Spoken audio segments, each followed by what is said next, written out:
No se asuste cuando vea todas esas cosas a nuestro alrededor. No se sorprenda por los cambios que vea en nuestra tierra, en nuestra ciudad, en nuestra nación.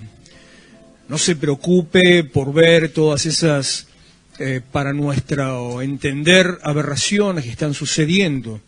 No se ponga mal ni se inquiete, sino que solamente tómese firme de la palabra de Dios y del propósito del Señor, teniendo entendimiento a través de esas cosas, que es cumplimiento de la palabra de Dios y que los tiempos avanzan y el Señor cumple su promesa de venir a buscar a su iglesia. No estoy dando un mensaje apocalíptico, ni generar una situación de temor, ni nada mucho menos. Saben que no me engancho por ese lado, pero no tenemos que asombrarnos de estas cosas que suceden a nuestro alrededor. Usted lo que tiene que hacer es encolumnarse, ponerse bajo la cobertura de Jesucristo, pararse delante de Él y hacer su voluntad, estar alineado con su propósito, y entonces todas las cosas van a seguir su rumbo y usted va a ser bendecido en medio de ellas. No tenemos que olvidarnos, como dice la palabra del Señor en el libro de Isaías, capítulo 60, versículo 1 y versículo 2. Tómese en estos días, le estoy dando algunos versículos que van a ser clave para nosotros en este tiempo.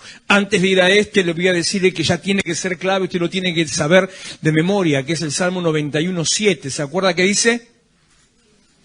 Caerán a mi lado 1000 y 10.000 a mi diestra.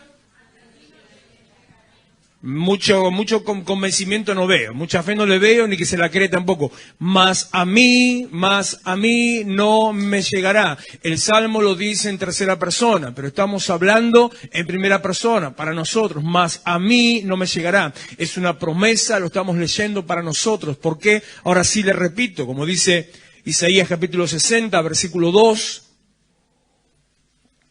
El versículo 1 tiene que ver con nuestro propósito, el versículo 2 tiene que ver con estos tiempos. El versículo 1, no es esto el mensaje ni mucho menos, pero para que lo vaya sabiendo o lo recuerde.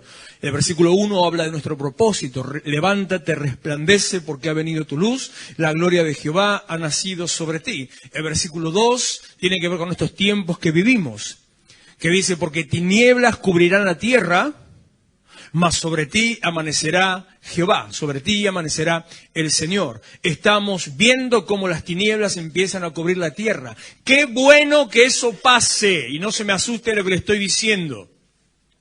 ¡Qué bueno que eso suceda! Es síntoma de cumplimiento de los tiempos proféticos de Dios. ¡Qué bueno que eso suceda! Porque ¿cómo va a resplandecer usted si no hay oscuridad alrededor? Es necesario que haya oscuridad para que la iglesia empiece a resplandecer. El problema es que si hay oscuridad y usted sigue apagado, ahí sí tenemos un problema grande, un problema grave, un problema serio.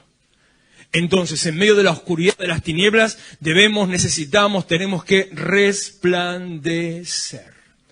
Recuerde, como estuvimos hablando durante estas últimas semanas, Dios tiene un plan, Dios tiene un propósito, Dios tiene una manera. Dios tiene un plan con tu vida. En estos tiempos que estamos viviendo, que se está armando una nueva... Parece que Argentina está destinada, condenado a eso. Se está armando una nueva grieta. Ahora la grieta es los de pañuelo verde y los de pañuelo azul. Siempre tiene que haber algo que esté dividiendo. Mire, desde la época, yo me acuerdo de la escuela, desde la época de Moreno y Saavedra, mire de cuándo le estoy hablando, están los de un bando y los de otro bando, siempre generando división, siempre rompiendo el clima espiritual en nuestra nación. Pero en estos tiempos que están pasando así, usted tiene que tomarse del propósito del Señor, porque el Señor tiene un plan con su vida. Hay un hombre en la palabra del cual le quiero comentar unos minutos. Nehemías capítulo 6, versículo 1 al versículo 3. Un hombre que, si bien hace mucho que no lo traigo sobre la mesa, un hombre que ha sido siempre ha traído dirección sobre la iglesia y que ha tenido cumplimiento en distintas etapas de nuestra iglesia. El libro de Nehemías, capítulo 2, capítulo 4, capítulo 6 de Nehemías tiene un correlato con nuestra historia como iglesia y muchas veces ha sido un faro para guiarnos en medio de algunas situaciones que hemos vivido. Por eso hay una relación muy fuerte entre Nehemías y nosotros. Qué curioso que el ministerio de Nehemías en su libro, si tenemos que ponerle un tema, Si tuviéramos que decirle, ¿cuál es el tema del libro tal? Como cuando en la escuela te hacían leer, en la época en que te hacían leer un libro, te hacían analizarlo. ¿Cuál es el tema del libro? Curiosamente, el tema del libro de Nehemías es la restauración. Restauración de los muros de la ciudad, restauración de la habitación de la gente en medio de la ciudad. O sea, qué curioso que eso tiene que ver con nosotros, que es lo que el Señor nos ha mandado a hacer a esta tierra.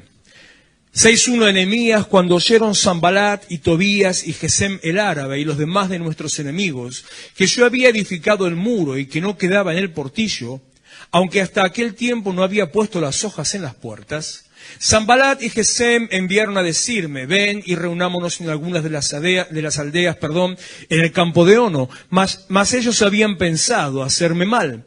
Y les envié mensajeros diciendo, y en esto me quiero detener, en esta parte les quiero desarrollar, les envié mensajeros diciendo, yo hago una gran obra y no puedo ir, porque cesaría la obra dejándola yo para ir a ustedes. Cada vez que nosotros tomamos lo que Dios pone en nuestras vidas, cada vez que tomamos o respondemos al llamado del Señor, cada vez que usted se acerca o se alinea al Señor, entra en el cumplimiento del propósito de Dios para su vida. Cada vez que usted le dice a Dios que sí, cuando usted le dice a Dios que sí, entra en el cumplimiento del propósito de Dios para su vida.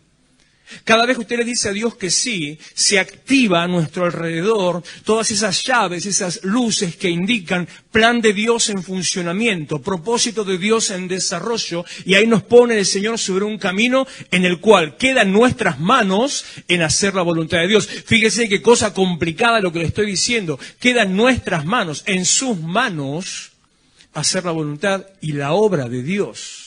Eso es lo que significa propósito, eso es lo que tiene que ver con llamado, hacer nosotros la obra de Dios. Y Nehemías fue un hombre que entendió que tenía una obra por hacer, y lo dice bien claro, una gran obra tenía por hacer.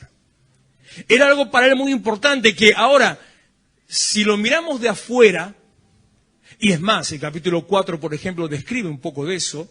Si lo dejamos en la visión de los que miraban la obra que Nehemías estaba haciendo, si lo dejamos en la óptica de la gente, tanto la gente del pueblo como la gente, los enemigos que venían, la gran obra que estaba haciendo Nehemías era, y permítame esta expresión, una porquería.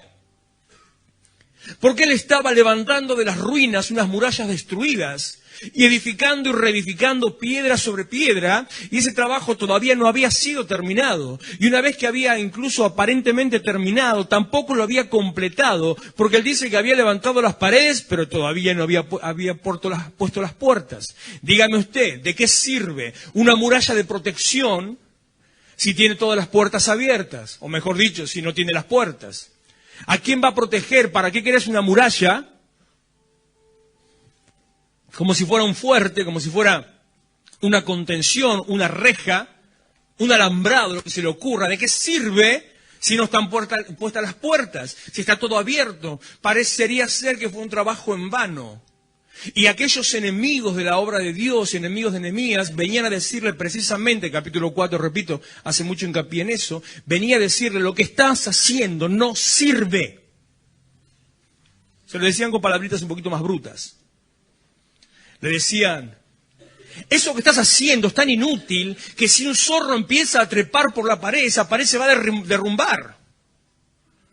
Decían entre ellos y le decían al gobernador, ¿qué hacen estos inútiles judíos, hablando por Nehemías y por los obreros? Aquellos que se levantan en contra de la obra de Dios y de la voluntad de Dios, aquellos que se levantan en contra de tu propósito, vienen siempre a querer ponerte palos en la rueda y a decirte, ¿para qué perdes tiempo? ¿No ves que es inútil? ¿Para qué perdes tiempo? ¿No ves que solamente te estás cansando? ¿Qué es lo que hiciste? ¿Cuántas veces vienen a decirnos, seguramente ustedes se lo dijeron, aunque muchas veces pregunto esto, ¿dónde está tu Dios? Si realmente Dios estuviera con vos, ¿por qué estás así? Si realmente Dios existe o si Dios está con nosotros, ¿por qué estás viviendo de tal o cual manera? ¿A dónde está Dios? ¿Dónde está el fruto de tu esfuerzo? ¿Para qué te cansás tanto yendo a la iglesia? ¿Para qué ocupás tiempo sirviendo al Señor? ¿Para qué le das al Señor? ¿No te das cuenta que todo es en vano? No sirve para nada. Siempre, desde los tiempos y por los tiempos, siempre el discurso del enemigo, del propósito de Dios, porque lo voy a definir de esta manera hoy, No tanto como ser espiritual, no tanto como príncipe de maldad, ni siquiera diablo, mentiroso, engañador, cucaracha, rata viscosa, nada. Se lo digo así, enemigo de los propósitos de Dios. A veces nosotros somos, como se lo decía la semana pasada, miramos a Dios, miramos al Señor desde un plano humano solamente. Y ponemos a Jesucristo y ponemos a Dios a la altura de nuestros problemas, de nuestras situaciones. Como que estuviera a nuestra misma altura. Y eso nos llega a pensar, muchas veces erróneamente lo decimos, el enemigo de Dios. Y Satanás no es el enemigo de Dios. Satanás no es nada al lado de Dios. Satanás no es nada comparado con lo que Dios puede hacer y con su magnificencia. Tanto es que no es nada que Dios ni siquiera se toma el tiempo ni el trabajo de derribarlo ni sacárselo de encima. Es como si usted quisiera ir con un Mauser, con una ametralladora o con un cañón a matar un mosquito. ¿Qué puede lograr queriendo matar un mosquito con un cañón? Capaz que el mosquito se le escapa y destruyó su casa, derribando todas las paredes. Lo mismo sería si Dios interviniera para impedir la obra de Satanás. La obra de Satanás se impide acercándonos a Jesucristo, entendiendo que está vencido, que Jesús vino a destruir las obras del diablo, que es un mentiroso, que es un engañador y que solamente miente, aúlla, grita, ladra y nada más. No es enemigo de Dios, es enemigo de los propósitos de Dios. Entonces, ¿qué hace? ¿Qué hace con tu vida? Te miente, te distrae, te engaña, te pone tropiezos, te pone piedras, te pone trabas, te pone conflictos en tu casa, en tu trabajo, con tu familia, en tu intimidad. Pone situaciones que a vos te hacen tropezar. Es como si tuvieras que caminar, ir de acá hacia el fondo y te llena todo de huevos en el medio y te dice, no rompas ni un huevo. Te complica el camino. Enemigo de los propósitos de Dios. Nehemías entendía esto porque tenía muy en claro que a pesar de lo que los demás digan, y escúcheme para usted, además de lo que los demás, a pesar de lo que los demás digan, usted tiene una gran obra por hacer. A pesar de las voces que se levanten en contra, usted tiene un propósito de parte de Dios. A pesar que le digan que es un lo que quiera, que no voy a repetir ninguna palabra, a pesar que lo vengan a menospreciar, a pesar que lo quieran ridiculizar, que alguien se burle de usted, usted tiene una gran obra por hacer. Hay una ciudad, hay un pueblo que, como en los tiempos de Nehemías, un pueblo que tenía en aquella ocasión las murallas destruidas. Hay un pueblo donde estamos nosotros que tiene sus murallas destruidas. Primeramente, las murallas de contención espiritual están destruidas. Por eso, en cada momento, cuando tenemos los días de oración, oramos cada día y cada ocasión cuando se presenta, levantando los muros de contención alrededor de Florencio Varela y de cada barrio alrededor, declarando que el Señor rodea la ciudad. Es una ciudad que tiene también destruidas sus murallas de moral, economía, paz, seguridad. Todas las murallas de contención físicas ahora en la ciudad están destruidas. Tenemos una gran obra por hacer. Somos los restauradores. Recuérdese el mes pasado, el mes pasado, recibimos en medio de un culto una palabra donde el Señor nos decía, yo te haré restaurador. Somos restauradores. Nehemías lo entendía y no permitía y no dejaba que nadie lo saque del propósito que él tenía. Ahora bien, yo, como le dije, me identifico no con Nehemías, sino con todo el ministerio y muchas veces he leído completo todo el libro por la identificación con la iglesia. Entonces digo, ¿usted qué piensa? ¿Nehemías fue llamado por Dios para hacer esta obra?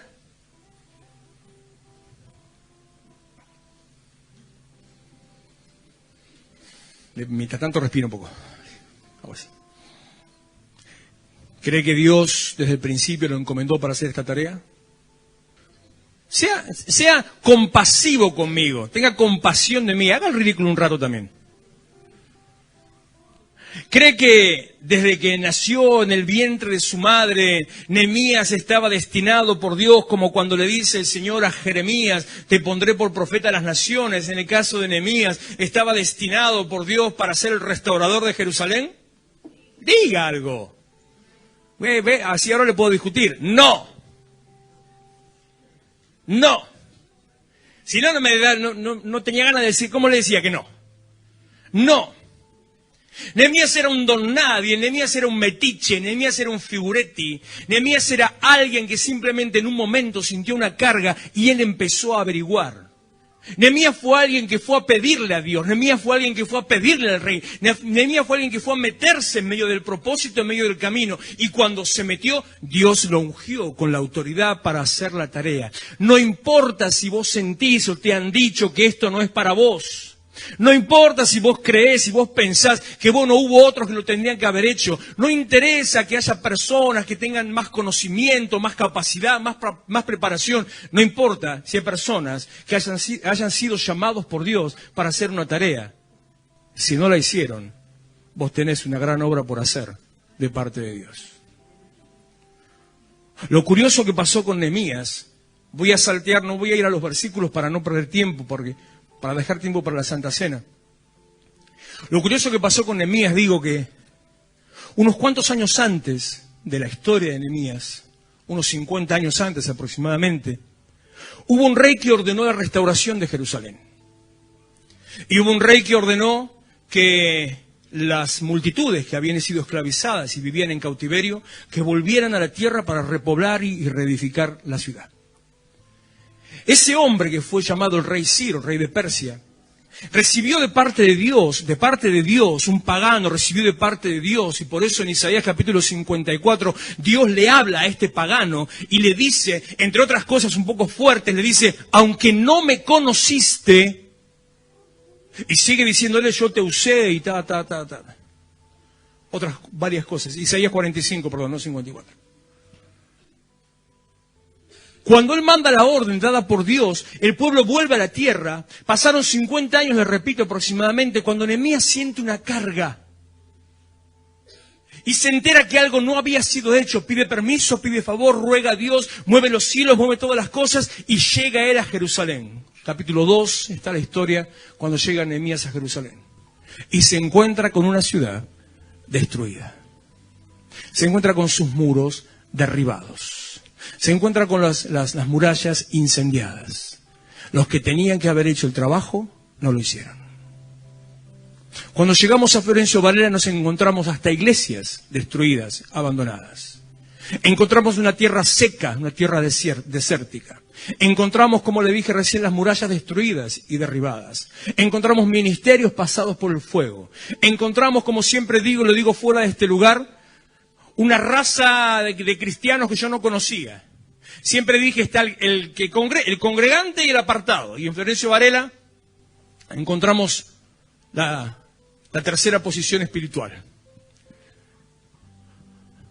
Los no apartados que congregan en sus casas. No congregaban en iglesias, se reunían en sus casas. Por el mal testimonio, por los conflictos con las iglesias, por las iglesias cerradas, por la división de las iglesias. Encontramos una ciudad destruida. Tal vez no fue para nosotros el llamado, tal vez no fue para usted el llamado. El llamado tiene que haber sido para otros, porque no puede ser que en tanto tiempo Dios haya dejado pasar y nadie haya hecho nada. Y tampoco quiero decir somos algo, no al contrario. Somos nada, como Nehemías, pero llamados a restaurar. Y hay una gran obra por delante, una gran obra por hacer.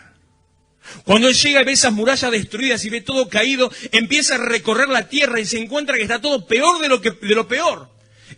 Organiza un plan, piensa una manera y busca cómo hacer. Empieza a preparar gente para la tarea de restaurar la tierra.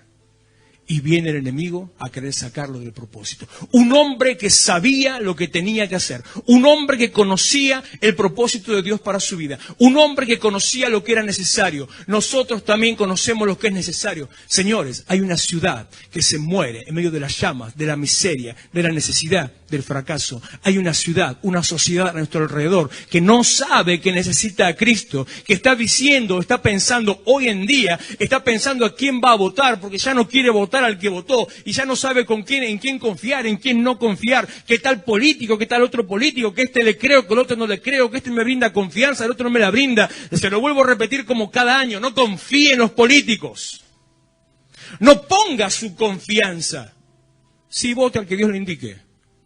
Pero no ponga su confianza en la política, ponga su confianza en aquel que provee para su vida, en aquel que suple todo lo que le falta a usted conforme a sus riquezas en gloria. Ponga su confianza en el que es su cabeza y su cobertura, porque debajo de quien usted se pone, de ese es el que va a recibir la dirección, la bendición y la provisión. Si usted se pone en confianza debajo de un gobierno, aguántesela. Y no estoy diciendo que no respete un gobierno, no, digo confiar. Aguántesela. Pero si se pone debajo del Señor, bajo la cobertura de Cristo, bajo el manto de su Espíritu, en vez de aguántesela, le repito, caerán a tu lado 1000, 10.000 a tu diestra, mas a ti no llegará. Vienen tiempos bravos, vienen tiempos difíciles, vienen tiempos de conflicto, pero a nosotros no nos va a llegar. Nehemías vino a provocar un cambio. Nehemías vino a cambiar los pensamientos. Nehemías vino a chocar la gente con su propia visión. Nehemías vino a despertar a los dormidos. Se encontró con una manga de vagos, que lo único que hacían era llenarse el buche nada más. Se encontró hasta que el templo, o lo que quedaba del templo, se lo alquilaban a otros para vivir ahí. Convirtieron el templo en un hotel. Hasta ese punto. Manga de vagos. Él vino a generar un cambio. Un hombre con propósito, un hombre con autoridad. Hay en la Biblia una historia de 2 hombres, unos minutos más, que recibieron de parte de Dios una misma revelación, que tuvieron una misma interpretación, pero que tomaron distintas decisiones respecto de qué hacer con el propósito de Dios y con el llamado de Dios. Hay 2 hombres que estuvieron parados delante del cambio de los tiempos de Dios, en el propósito y los tiempos de Dios, que entendieron los tiempos de Dios. Nosotros en esta hora tenemos que entender los tiempos de Dios. Entender los tiempos de Dios para nosotros significa que nos demos cuenta que aunque no hayamos sido llamados, estamos puestos en el lugar que Dios quiere.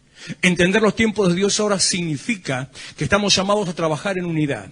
Entender los tiempos de Dios significa que Dios está usando y va a seguir usando nuestras vidas para generar un cambio y una transformación en medio de esta ciudad. Que tal vez suene un poco soberbio, quede medio agrandado, pero para que usted lo entienda, entender los tiempos de Dios significa que usted es el nuevo Nehemías sobre Florencio Varela para restaurar las murallas y para generar un cambio de pensamiento, de mente y de visión en medio de esta gente que no sabe hacia dónde ir. Porque la gente, con todo esto que está pasando, como le dije al empezar, tinieblas cubrirán la tierra. No sabe para dónde ir porque no tiene una luz que seguir. No sabe a qué o a quién seguir porque por cada lado encuentra cosas distintas. No sabe qué hacer porque no tiene un mentor, no tiene una cabeza, no tiene un líder, no tiene una guía. No sabe a quién seguir porque ya no confía en nadie. Bueno, señores, es tiempo de que empiecen a confiar en Dios. Tiempo de empezar a confiar en Dios. Como les conté hace unas semanas cuando fue por la celebración del Pentecostés con las iglesias de Varela, ese hecho solo, por sí solo, generó un sacudimiento espiritual. ¿Sabe que me enteré este lunes? Sorprendido yo. Hubo gente en esa reunión, gente de Luján. Mirá que venirte de Luján a Varela, tenés que no tener nada que hacer, ¿eh? Que estuvieron en el evento ese del Pentecostés. ¿Y por qué me enteré el lunes? Porque el lunes tuvimos una reunión de pastores y en medio de la reunión, que convocamos a todos los que habían estado presentes en aquella ocasión, en medio de la reunión aparecen 3 personas, tarde, yo no las conocía, se sentaron, luego al final se hicieron las presentaciones, y eran 3 personas que venían de Luján, el lunes a la noche a una reunión de pastores. Y uno podría decir, y bueno, como dije recién, no tenían nada que hacer. En vez de irse a la Virgen, se vienen para acá, ¿qué van a hacer?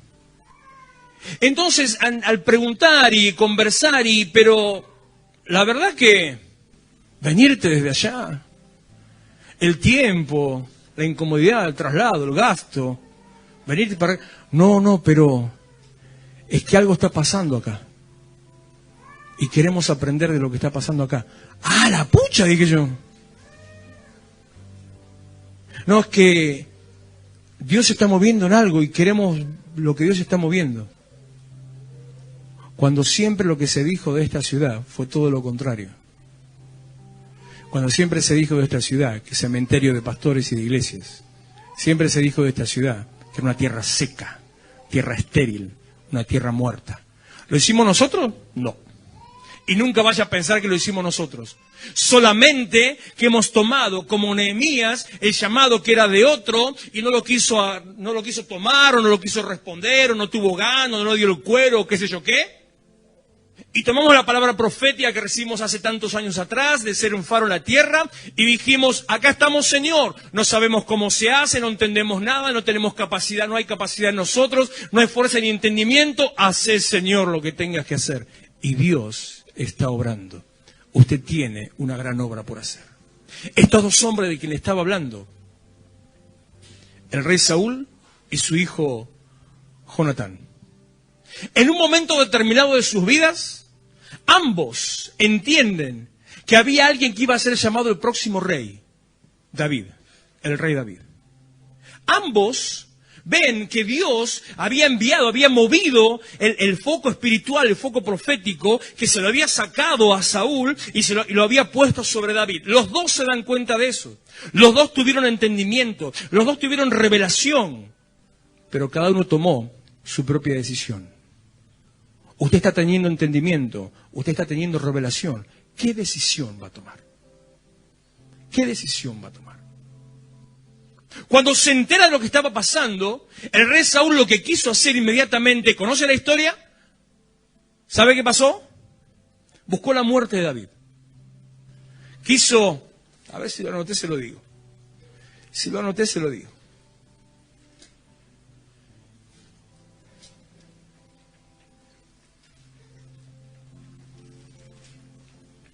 Primera de Samuel, sí, capítulo 19, versículo 1.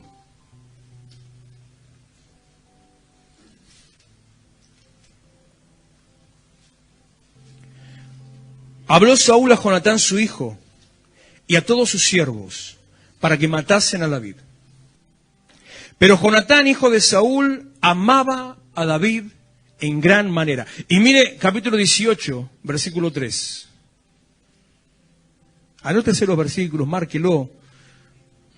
Hágale una raya al celular. Va a ser complicado eso, ¿no? Primera de Samuel, capítulo 18, versículo 3. A ver. Versículo 1. Aconteció que cuando él hubo acabado de hablar con Saúl, el alma de Jonatán quedó ligada con la de David, y lo amó Jonatán a David como a sí mismo. Le voy a pedir un favor, mire, le voy a pedir un favor en esta noche. Son 10 menos 10 pasaditas. Le voy a pedir un favor. No diga Jonathan. Cuando lea la Biblia, no diga Jonathan. Y si escucha a uno diciendo Jonathan, corríjalo con respeto, dígale, no hermano, mire, arzobispo, no, es Jonatán. Y si no, si quiere, dígaselo en hebreo, es Jonathan. Pero Jonathan no es. Nos inglesamos tanto nosotros que leemos algo que parece en inglés y ya le mandamos el inglés ahí y nada que ver. Esto es hebreo, mijo. ¿Es de los judíos, vio? Sigo. El alma de Jonatán quedó ligada con la de David y lo amó Jonatán como a sí mismo. Y Saúl le tomó aquel día y no le dejó volver a casa de su padre. Versículo 3. E hicieron pacto Jonatán y David porque él le amaba como a sí mismo, como decía en el capítulo 19 que leímos recién. Fíjese usted qué cosa loca. Mientras el padre buscaba matarlo, su hijo, Jonatán, lo amaba como a sí mismo. Lo que está diciendo Jonatán en sí, lo que está haciendo con su vida es, él estaba amando como a sí mismo a aquel que sabía que le iba a quitar su lugar. Su lugar. Y Saúl odiaba a David justamente porque David le iba a quitar su lugar. Cuando usted se levanta en el propósito de Dios para hacer la obra de Dios, en la cual Dios lo llamó o usted entró, cuando usted se levanta para generar un cambio, una transformación en el lugar donde está su casa, su familia, su lugar de trabajo, su iglesia también. Cuando usted se levanta para ser un transformador, un restaurador, lo primero con lo que se va a tener que chocar es con la visión personal. El propósito de Dios viene a chocar con las visiones personales, con tu visión carnal, con tu visión personal, con tu propia arrogancia, tus propios deseos, tus propios pensamientos. ¿Qué vas a hacer con las cosas que son las que vos querés en tu vida? Saúl entendía el propósito de Dios, sin embargo no le importaba el propósito de Dios, le importaba su propósito personal. Yo soy el rey, viejo. Jonatán entendía el propósito de Dios y Jonatán le importaba el propósito de Dios. Entonces dijo, entendiendo, escuche esto, entendiendo lo que estaba establecido en el cielo, entendiendo lo que estaba escrito en el cielo, entendiendo lo que Dios determinó. Jonatán dijo, no importa que me quite mi lugar, yo quiero lo que Dios quiere. Yo quiero lo que Dios quiera. Yo quiero lo que Dios quiera. Entonces lo amó como a sí mismo. ¿Qué va a hacer usted con su propósito? ¿Se va a encolumnar en la voluntad de Dios? ¿Va a seguir el propósito de Dios? ¿O va a luchar según sus deseos personales? ¿Va a prometerle a Dios un montón de cosas, como decimos a veces en los momentos de administración? ¿Va a prometerle a Dios la vida entera y después de golpe le dice, ¡ay, Señor Dios mío, si no llueve el sábado voy al culto! ¿Qué va a poner en primer lugar? ¿El propósito de Dios o su propósito personal? ¿Qué va a poner en primer lugar? ¿Lo que Dios quiere hacer o que no me incomode a mí? Jonatán entendió cuál era la voluntad de Dios. Versículo 4, 18, capítulo 18, verso 4. Jonatán se quitó el manto que llevaba. Mientras Saúl lo quería matar, él lo fue a honrar. Le sembró en David, y esto no es lo más importante, se lo digo esto porque es un acto físico, porque algunos piensan y ya le usan esto para hablarle de ofrenda, ¿vio? Pero nada que ver, no es por acá la cosa. Le sembró en David, se despojó de sí mismo, le dio lo más importante, y ahora usted entienda esto. ¿Sabe qué hizo Jonatán? Se despojó de la autoridad que él tenía, le dio su manto diciendo, ya no soy yo, ahora sos vos. Le entregó el cetro, le entregó la corona, le entregó las llaves del auto, la llave de la casa, le entregó la escritura, le entregó el legado que decía yo voy a ser rey y le dijo vos vas a ser rey. ¿Qué hace usted cuando Dios viene a ponerlo en medio de su propósito y toca o choca con sus propios propósitos personales o con sus deseos personales? ¿Qué hace usted cuando eso viene a comprometer nuestra decisión? Vienen tiempos de decisiones. Vienen tiempos de cambio. Vienen tiempos de bendición. Vienen tiempos de prosperidad. Vienen tiempos de ser exaltado. Vienen tiempos de resplandecer. Viene tiempo de estar por encima. No lo invento yo, lo dice la Biblia. Tinieblas cubrirán la tierra, sobre ti amanecerá Jehová. Pero para que eso suceda, usted tiene que estar puesto en el propósito de Dios.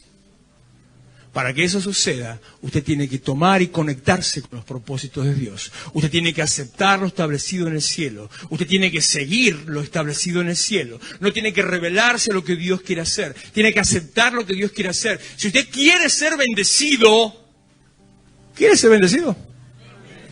¿Quiere que le vaya bien? Si quiere estar bendecido, tiene que seguir y hacer la voluntad de Dios sobre su vida. Unos minutos más. Primera de Samuel, capítulo 23, versículo 13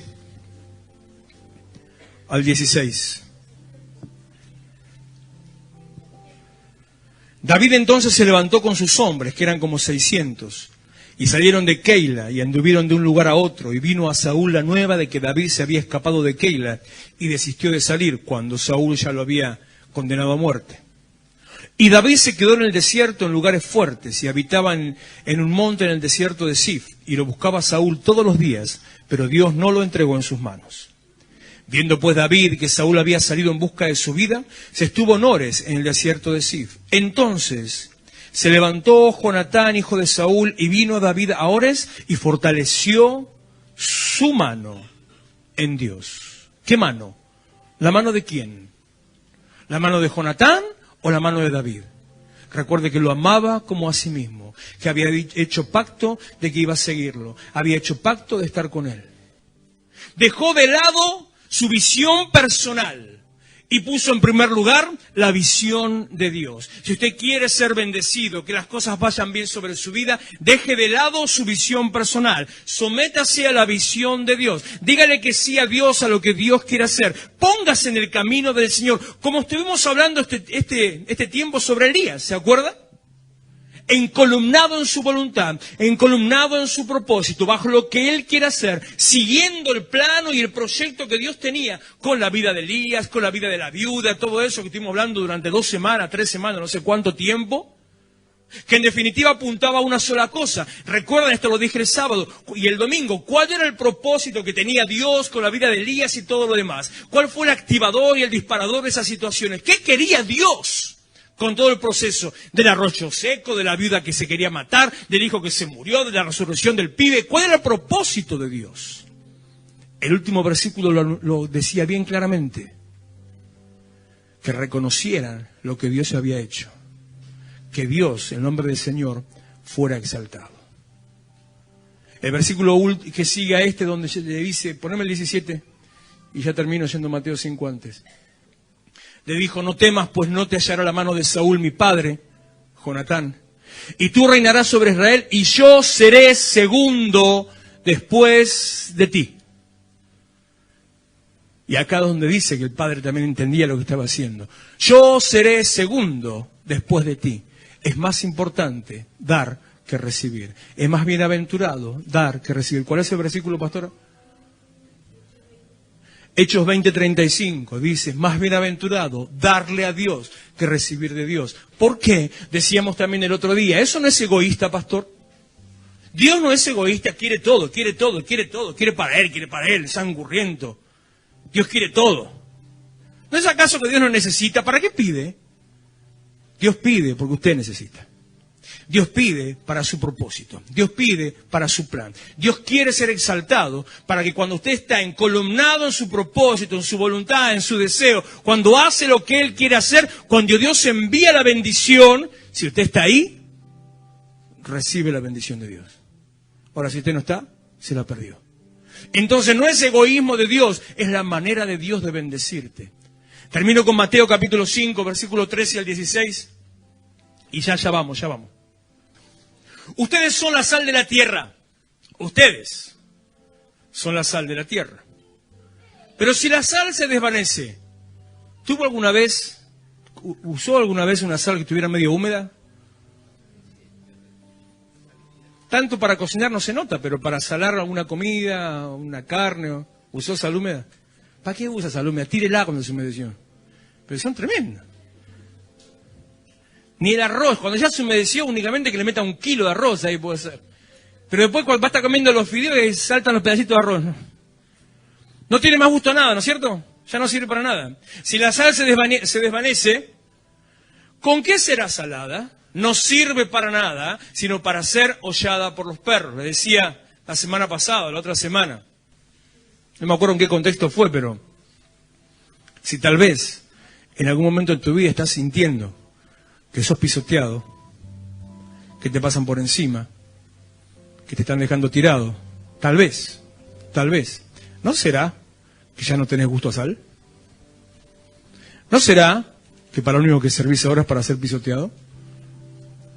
Entonces lo que tenemos que hacer es mantener y recuperar el sabor de la sal. No puede volver a salarse, pero como alternativa el Señor nos dice, ustedes son, versículo 14, ustedes son la luz del mundo. La luz del mundo. Tinieblas cubrirán la tierra, mas sobre ti amanecerá Jehová. Levántate, resplandece, porque ha venido tu luz y la gloria de Jehová ha nacido sobre ti. Isaías capítulo 60, 2, 1, porque lo dije al revés. Ustedes son la luz del mundo. Una ciudad asentada sobre un monte no se puede esconder. 15, Iván.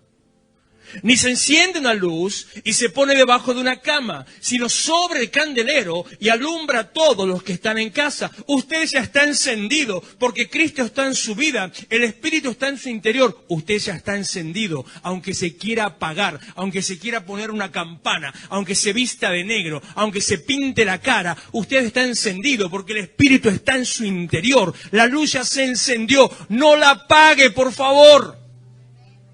No la apague.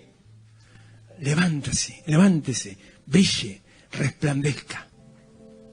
Así alumbre, verso 16, vuestra luz, delante de los hombres, y sea vista, y sean vistas vuestras buenas obras. Eso quiere decir que tiene que laburar. Y sean vistas vuestras buenas obras. ¿Y cómo termina? Lo mismo que terminaba con Elías, lo mismo que pasa en la vida de Saúl y de Jonatán. Y glorifique a vuestro Padre que está en los cielos. Cuando Dios es glorificado, usted es bendecido. Le damos al Señor y Él nos da. Nos entregamos al Señor y Él nos levanta. Nos despojamos de nosotros, Dios nos reviste. Nos olvidamos de lo nuestro, Dios nos da un nuevo nombre. Nos despojamos corona, manto, bastón, Dios nos pone vestiduras nuevas. Levántese, por favor, póngase en pie.